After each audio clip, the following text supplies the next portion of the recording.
Hi, I'm Isaack Martinez, an 8th grade student at Celsus School. Welcome to this short trip way back into our species' past. Join us as we explore the first big steps of Homo sapiens, from when they first showed up in Africa until they started moving to other continents.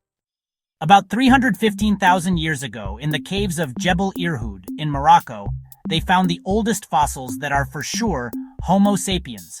Thermoluminescence dating confirms they are about 315,000 years old. These remains are from at least 5 people with faces that look a lot like ours, and they give us a little peek into where we come from, our very oldest beginnings. About 260,000 years ago, the fluorospad skull, which was a bit broken, was found in South Africa.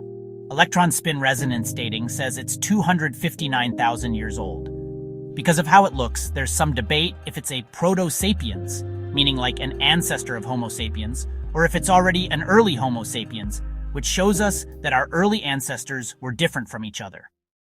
In the Omo Valley in Ethiopia, the remains of Homo 1 were found, and at first they thought they were about 196,000 years old, but newer studies say they could be even older, maybe as old as 233,000 years.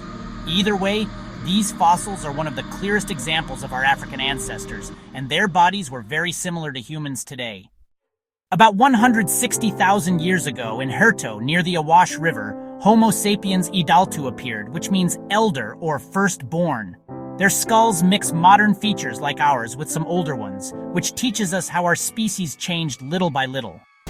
Between 115,000 and 90,000 years ago, the first Homo sapiens left Africa and settled in the Skul and Kavze caves in what is now Israel. These places show us how we started to move into Eurasia, taking with us everything we had learned and how we had changed as a species. This is where our journey ends through the beginnings of Homo sapiens. From Morocco to Israel, passing through the most important places in Africa, each discovery helps us understand a little bit more about where we come from and how we became the species we are today. Thanks for joining us on this trip through time.